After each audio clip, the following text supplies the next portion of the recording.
Hi hello నమస్తే welcome to డువాడై channel.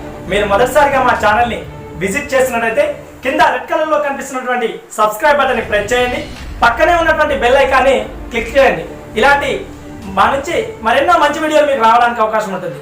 ఈరోజు మీ ముందుకు తీసుకొస్తున్నటువంటి అంశం ఏంటంటే విభిన్నమైన కోణంలో సమస్యని ఆలోచించి పరిష్కరించే మార్గం ఏంటనేది ఒక చిన్న కథ రూపంలో తెలుసుకుందాం.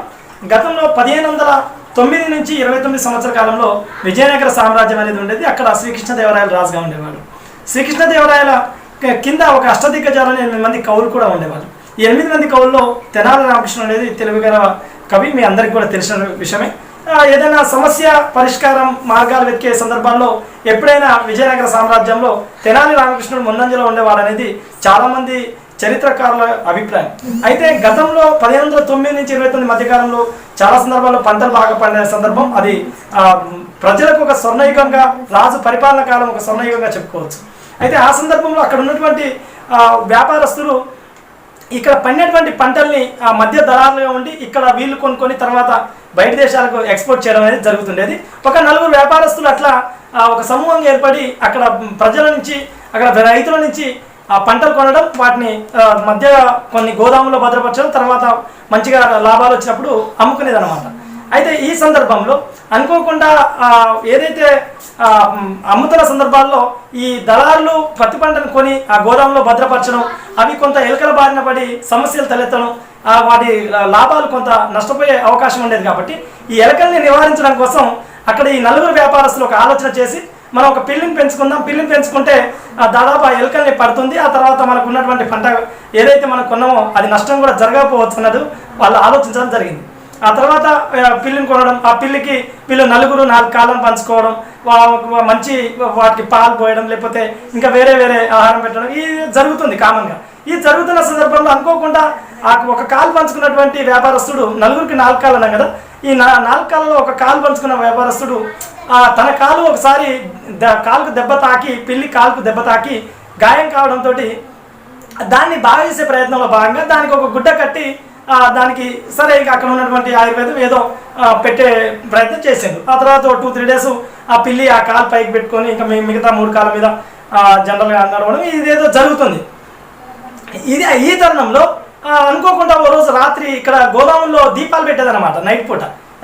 అప్పుడు లేవు కదా, కరెంటు కూడా ఏది లేదు కాబట్టి ఈ గోదాములో దీపాలు పెడుతున్న సందర్భంలో ఈ పిల్లి పోయి ఒకసారి ఆ దీపానికి తాగడం, ఆ దీపం ఉన్నటువంటి మంట ఏదైతే ఉందో ఈ పిల్లి కాలు కంటుకోవడం, అది అక్కడి నుంచి పరిగెత్తి మొత్తం గోదాంలో పొరలాడి గోదాం మొత్తం దగ్ధమైపోవడం, ఇదంతా ఒక సమస్యగా మారిపోయింది.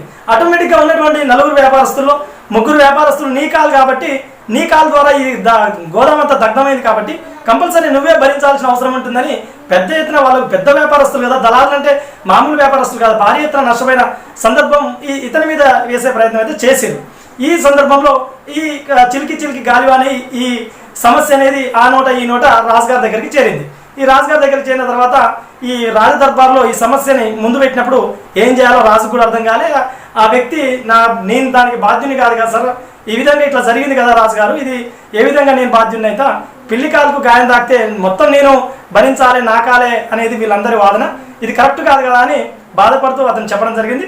ఆ తర్వాత అక్కడే ఉన్నటువంటి అష్టదిగ్గజాల్లో ఒకరు తెనాలి రామకృష్ణుడు ఆ సందర్భాన్ని గుర్తించడం, తర్వాత 2 డేస్ తర్వాత రాజుగారు ఆటోమేటిక్గా తర్వాత రమ్మని చెప్పడం, ఇదంతా జరిగింది. 2 డేస్ తర్వాత ఏం జరుగుతుందో అని అందరూ అనుకున్నారు.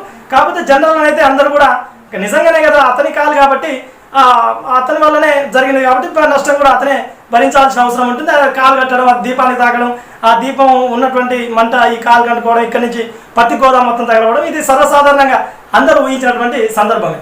కాకపోతే పాపం అమాయకుడైనటువంటి వ్యక్తి ఆ పెళ్లికి దెబ్బ తాకితే తానేం చేస్తాడు వ్యాపారస్తుడు, ఇది కరెక్ట్ కాదు కదా.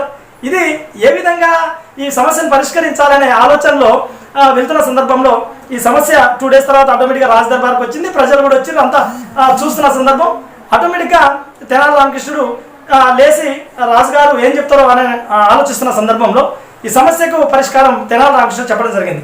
ఆ రాజుగారు అసలు కట్టియాల్సింది వీళ్ళు 3 ఆ కాలుకు దెబ్బ తాకినటువంటి వ్యక్తి కాదు అని చెప్పడం. ఆటోమేటిక్గా రాజు వెంటనే ఎందుకు ఆ విధంగా మీరు చెప్తున్నారు, అది వాస్తవానికి అతనిదే కదా కాలు దెబ్బ అని చెప్పింది. లేదు రాజుగారు, అది కరెక్ట్ కాదు, ఎందుకంటే ఇతని కాలుకు దెబ్బ తాకి ఇతను ఈ నలుగురు కాలు పంచుకున్నారు కదా, ఇతని కాలుకు దెబ్బ తాకి ఆ కట్టుకట్టినటువంటి కాలు అసలు నా పని చేయడం లేదు, వర్కింగ్లో లేదు. మిగతా కాలు మాత్రం 3 వర్కింగ్లో ఉన్నాయి. ఈ కాలు దెబ్బ తాకే పైకి నిలబడి ఉంది. ఈ 3 కాళ్ళు ఉన్నటువంటి ఈ 3 కాళ్ళ మీదనే పరిగెత్తింది, మొత్తం దగ్ధం చేసింది. అదంతా అక్కడ ఉన్నటువంటి మంటని మోసుకెళ్ళి ఆ పత్తి గోదాంలో వేసింది. కాబట్టి వీళ్ళు ముగ్గురే అతనికి ఆ వ్యాపారస్తునికి నష్టపరిహారం కట్టియాల్సిన అవసరం ఉందని చెప్పడంతో సభ మొత్తం మారుమోగిపోయింది. హర్షధ్వానాలు చప్పట్లతోటి. నిజంగా అంటే థింక్ డిఫరెంట్. మీరు డిఫరెంట్గా ఆలోచిస్తే ఎంతటి సమస్యనైనా పరిష్కరించవచ్చు. లక్ష్యం పెట్టుకోండి, మీకున్నటువంటి సమస్యని పరిష్కరించుకోండి. చిన్న చిన్న సమస్యలు ఉన్నంత మాత్రాన ఎప్పుడు కూడా ఆ సమస్య మన లక్ష్యాన్ని దెబ్బతీస్తుందని ఎప్పుడు అనుకోవద్దు. A poor man blames his tools అని అంటారు ఇంగ్లీష్ సామెత.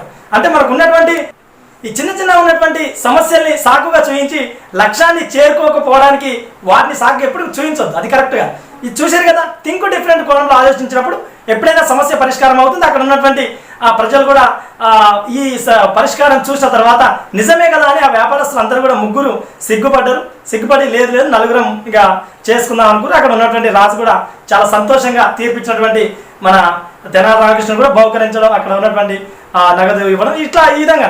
సో ఎప్పుడైనా సమస్య అనేది ఏ కోణం నుంచి రావచ్చు, ఎప్పుడైనా రావచ్చు, లైఫ్లో ఏ విధంగా రావచ్చు. కాకపోతే సమస్యలోనే పరిష్కారం ఉంటుందనేది మీరు ఆలోచించుకోగలగాలి.